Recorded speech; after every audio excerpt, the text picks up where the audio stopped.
रसायन विज्ञान में बीएससी करने के बाद एक लड़के ने कंप्यूटर एप्लीकेशन में डिप्लोमा हासिल किया। उसके बाद वो नौकरी की तलाश में जुट जाता है। काफ़ी प्रयास करता है लेकिन नौकरी लगती नहीं है। आखिरकार वो अपने घर से, अपने गांव से बहुत दूर, लगभग 189 किलोमीटर दूर एक गांव में पहुंच जाता है। वहां जाता है और वह जाने के बाद वहां पर नौकरी की तलाश में जुट जाता है। आखिरकार उसको नौकरी मिल जाती है, लेकिन खेतों पर काम करना था। इनकी खेती का उसे नौकर का काम मिल जाता है 7,000 रुपये प्रति महीने के हिसाब से। वो खेतों पे जब काम करता था पूरी लगन, पूरी ईमानदारी के साथ, तो उन्हीं खेतों पर एक महिला भी नौकरी करती थी, काम करती थी। उस महिला से बड़ी नज़दीकियाँ बढ़ जाती हैं, दोस्ती हो जाती है। दोस्ती कुछ इतनी गहरी हो जाती है कि उससे शारीरिक संबंध भी बनने लगते हैं। एक दिन वो जब उसके साथ शारीरिक संबंध बना रहा था तो उससे बातचीत कर रहा था, और बातचीत करते करते कहता है कि देखो, तुम्हें कितनी हैरानी होगी बेबी कि मैं अपनी पत्नी के साथ पिछले 5 साल से नहीं सोया हूँ। और इससे भी बड़ी हैरानी इस बात की है कि उसकी 3 साल की एक बेटी भी है। जब ये बात उस नौकरानी ने सुनी तो उसको भी बड़ा आश्चर्य हुआ। उसने कहा कि तुमने जानने की कोशिश नहीं की कि ये तुम्हारी बेटी किसकी है? वो कहता है कि बस उन सब से पीछा छुड़ाने के बाद मैं चाहता हूँ कि तुम्हारे साथ एक नई तरीके से ज़िंदगी शुरू की जाए और ज़िंदगी जी जाए।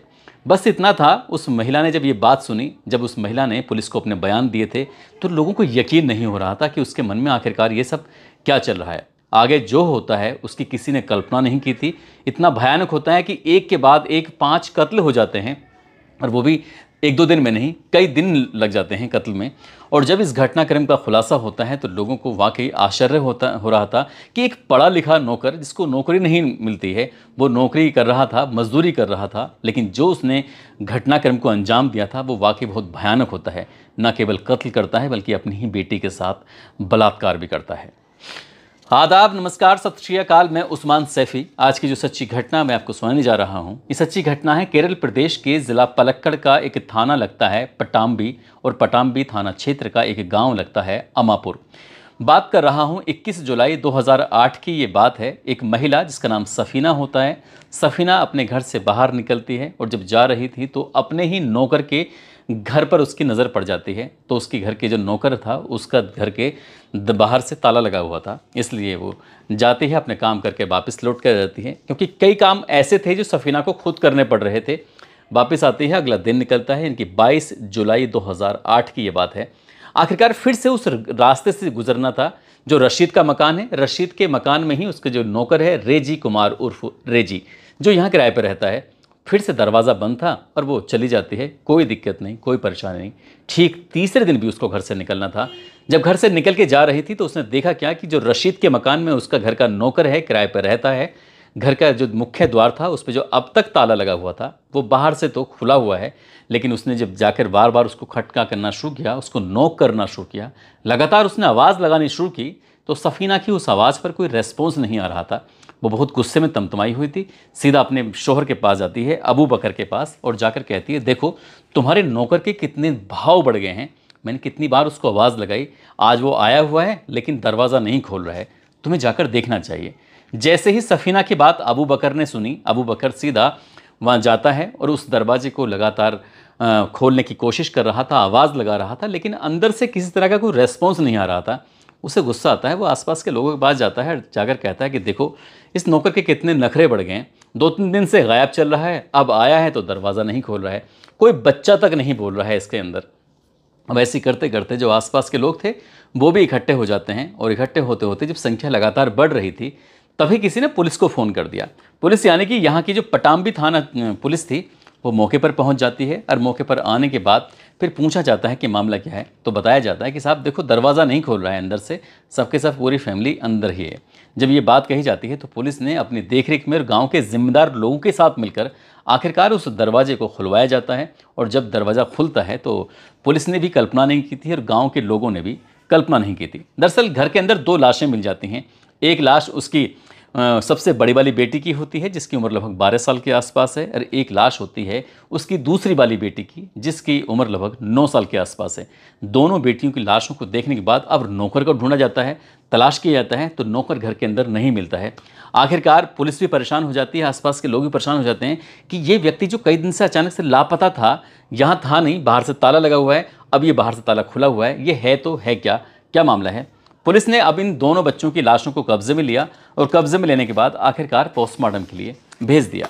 जब पोस्टमार्टम के लिए भेजा जाता है, इसके लिए वाकई एक टीम गठित कर दी जाती है और टीम का काम था ये जानने के लिए कि आखिरकार क्या मामला है, क्या नहीं है। तो ये पता चलता है कि जो ये रहने वाला है व्यक्ति, वो पलक्कड़ जो ज़िला है केरल का, वहाँ से लगभग 189 किलोमीटर दूर एक कोट्टायम ज़िला लगता है, उसी की एक जगह लगती है पाली, वो वहाँ का निवासी होता है। एक टीम पाली भेजी जाती है ये पता करने के लिए कि यहाँ पर क्या रेजी कुमार उर्फ रेजी आया हुआ है कि नहीं आया है। जब वहाँ पता किया जाता है तो कहते हैं कि यहाँ तो वो नहीं आया है। आखिरकार फिर इस मामले की अखबारों में खबर प्रकाशित होनी शुरू हो जाती है। अब अखबारों में खबर प्रकाशित होती है तो पुलिस की जो एक टीम थी वो जांच पड़ताल करने के लिए जाती है। जो ये दोनों बच्चियां हैं वो एक सेंट जोसेफ यूपीएस स्कूल में पढ़ते हैं। फिर वहाँ की प्रिंसिपल साहब से मिलने के लिए पुलिस की टीम जाती है। पूछा जाता है कि जो दो बच्चे हैं जिनकी लाशें मिली हैं, एक 9 साल का और एक 12 साल के जो बच्ची हैं, आखिरकार उनके बारे में आप क्या बता सकती हो। तो वो कहती हैं कि साहब 22 जुलाई 2008 की ही बात है। उस बच्चियों का पिता आता है और आकर कहता है कि इनकी माँ ख़त्म हो गई है, इसलिए इन्हें छुट्टी दे दो, इन्हें घर जाने दो। वो अपने साथ लेकर चला जाता है। हमने तो कोई ऐतराज़ नहीं किया, हमने जाने दिया। अब पुलिस के लिए प्राइम सस्पेक्ट कोई था तो रेजी कुमार उर्फ रेजी होता है, जो इस गांव में नौकरी करने के लिए आया था। 7,000 रुपये की नौकरी करता था अबू बकर के यहाँ पर। और सफीना ने सबसे पहले उस दरवाजे को देखा था जो पहले बंद था, बाद में वो दरवाज़ा बाहर से खुला होता, लेकिन बाद में वो अंदर से बंद था। आखिरकार पूरा मामला क्या है, पुलिस इस मामले की जांच पड़ताल में जुट जाती है। लेकिन पुलिस के लिए सबसे हैरान करने वाली बात यह हो जाती है जब पोस्टमार्टम रिपोर्ट आती है। 9 साल की बच्ची का गला दबाकर उसकी हत्या की जाती है, लेकिन जो 12 साल की लड़की थी, न केवल उसका गला दबाया जाता है बल्कि उसका बलात्कार भी किया जाता है। बलात्कार के बाद जब उसकी हत्या की जाती है, जब इस मामले की जांच पड़ताल और आगे बढ़ती है, तो पुलिस के लिए और गांव वालों के लिए फिर एक ही और बड़ी बात हो जाती है कि इसके एक पत्नी जो नहीं दिखाई दे रही है, उसका एक बेटा है जो 10 साल का जो नहीं दिखाई दे रहा है, और एक 3 साल की बेटी है जो नहीं दिखाई दे रही है। 2 की लाश मिल जाती है, 3 कहाँ गए हैं इनके बारे में जब आसपास के लोगों से पूछताछ की जाती है, जहाँ जहाँ इनका संपर्क था, जहाँ जहाँ इनकी बातचीत होती थी, तभी किसी ने कानाफूसी कर दी और कहा कि जो बेबी है वो भी एक नौकरानी है और खेतों पे काम करती है। पुलिस से कहा कि आपको उससे बातचीत करनी चाहिए। गांव के ही एक और व्यक्ति के साथ उस महिला का उठना बैठना था और उसी व्यक्ति ने जब हल्की सी कानाफूसी की है तो पुलिस उस महिला के पास जाती है। उससे पूछा जाता है कि मामला क्या है, क्या तुम जानती हो। वो कहती है कि हाँ जी, हम दोनों दिन में 10 से 15 बार फ़ोन पे बातचीत तो ज़रूर करते हैं, और वो उसके साथ उसके ऐसे संबंध हैं जैसे किसी पत्नी के साथ संबंध होते हैं, और वो काफ़ी समय से वो एक दूसरे से प्यार भी करते हैं। लेकिन वो कहाँ हैं, किस हालत में हैं, उससे कोई जानकारी नहीं है। उसने बहुत सारी बातें बताई और एक बात ये भी बताई कि उसने अपनी पत्नी के साथ पिछले 5 साल से कोई वैवाहिक संबंध नहीं बनाए हैं। वो अपनी पत्नी के साथ कभी सोता नहीं था, लेकिन जो छोटी वाली बेटी थी वो 3 साल की थी, तो इसलिए उसके साथ उसको लगता है कि वो उसकी बेटी नहीं है बल्कि किसी और की बेटी है, इसलिए वो उखड़ा उखड़ा रहता था। और इससे ज़्यादा उखड़ा रहता था, वो पढ़ा लिखा था, उसने बीएससी की हुई थी, साथ ही कंप्यूटर एप्लीकेशन में उसने डिप्लोमा हासिल किया था। नौकरी लगी नहीं थी, इसलिए वो थोड़ा सा उदास रहता था। जब ये बात पुलिस सुनती है तो पुलिस अब बहुत तेज़ी के साथ उस महिला को, यानी कि उसकी पत्नी जो लीसी होती है, उसको भी तलाश करना शुरू कर देती है, और जो उसका 10 साल का बेटा होता है और 3 साल की जो बेटी होती है उनको भी तलाश करने की पुलिस कोशिश कर रही थी। अब एक दिन और बीत जाता है। ये 23 तारीख को तो इन 2 बेटियों की लाश मिल जाती है, 23 तारीख, 24 तारीख। अगर 25 तारीख की ये बात है, कुछ लोग जब खेतों की तरफ जा रहे थे तो उन्हें कुछ अजीब तरह की दुर्गंध आ रही थी। जब दुर्गंध आ रही थी तो उन्होंने पुलिस को सूचना दी कि जंगल में खेतों की तरफ से कुछ दुर्गंध आ रही है, आपको देखना चाहिए। जब वहाँ जाकर देखते हैं तो झाड़ियों के अंदर आखिरकार 2 लाशें मिल जाती हैं। उस नौकर की, जो कि रेजी कुमार उर्फ रेजी होता है, उसका 10 साल के बेटे की लाश मिल जाती है और उसके 3 साल की बेटे की लाश मिल जाती है। आखिरकार पुलिस ने उन लाशों को कब्जे में लिया और पोस्टमार्टम के लिए भेजा। उधर पोस्टमार्टम की शुरू हो जाता है। साथ ही अब जो लीसी था, लीसी उसकी बीवी थी, उसको भी तलाश करना शुरू कर देते हैं।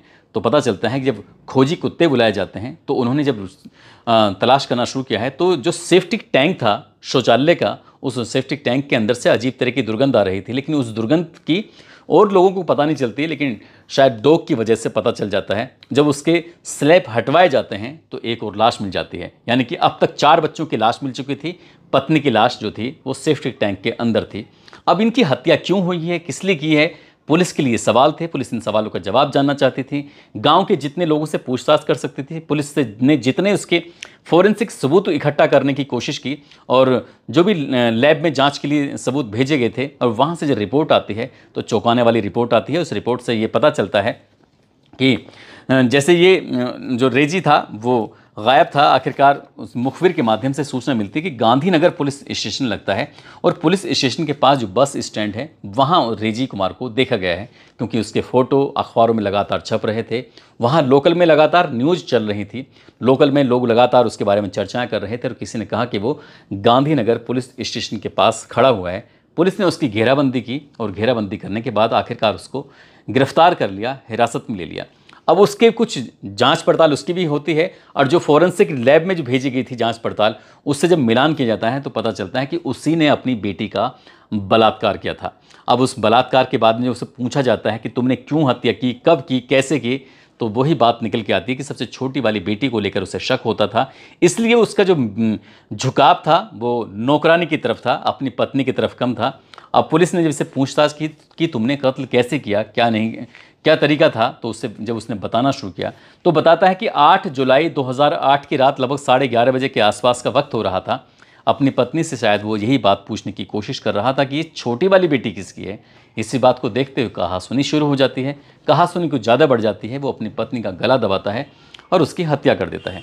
हत्या करने के बाद आखिरकार उस शव को, उस लाश को कहाँ छुपाए, इसलिए उसने घर के ही अंदर बने हुए शौचालय के अंदर उस लाश को डाल देता है और उसे बिल्कुल पूरी तरह से अच्छे से पैक कर देता है ताकि इसके अंदर से किसी तरह की कोई दुर्गंध ना निकल पाए। उसके बाद फिर 1-2 दिन बीत जाते हैं।